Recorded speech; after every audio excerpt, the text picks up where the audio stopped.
بسم الله الرحمن الرحيم. السلام عليكم ورحمة الله وبركاته. أنا عملت فيديو قبل كده وقلت فيه إنه ليه مصر بإذن الله محروسة وفي دول تانية ملعونة. الدول دي اللي هي دخلت وقتلت الناس الأصليين بتاع البلاد اللي هم دخلوها، زي مثلا كندا وأمريكا وأستراليا مثلا. ما كفهمش ان هم يقعدوا جنبهم وعملوا معاهم الموضوع ده. فطبعا دي لعنة بقى. هو الناس دي وقتلوهم، اللي اتقتلوا دول ما كانوش بيدعوا، هم بيموتوا كانوش بيدعوا على اللي قتلهم وشردهم بالظبط. وبعدين بعد كده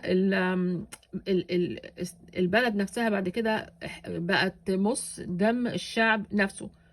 يعني الشعب اللي هو ملوش اي دعوه بالحكومه لازم يدفع ضرائب كبيره جدا علشان يعملوا حاجات اللي هم عايزينها، بغض النظر عن اذا كان هو فقير او غني. وبعدين بعد كده بقوا بيخلوا الفقير يدفع ضرائب اغلى من الغني بحجه حاجات كتيره واعذار كتيره ملهاش اي لازمه. بقوا بياخدوا الناس الموظفين يشغلوهم بطريقه اكتر من العبيد. العبيد بيحافظ على العبيد بتاعه علشان كاستثمار له، انما دول بيجيبوا الشخص ويشغلوه لغايه ما يقطع قلبه، ثم بعد كده يمشوه ويجيبوا حد تاني لسه متخرج جديد.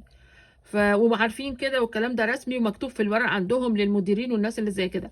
فبالتاكيد هي هتبقى ملعونه فعلا، ما فيهاش اي حاجه.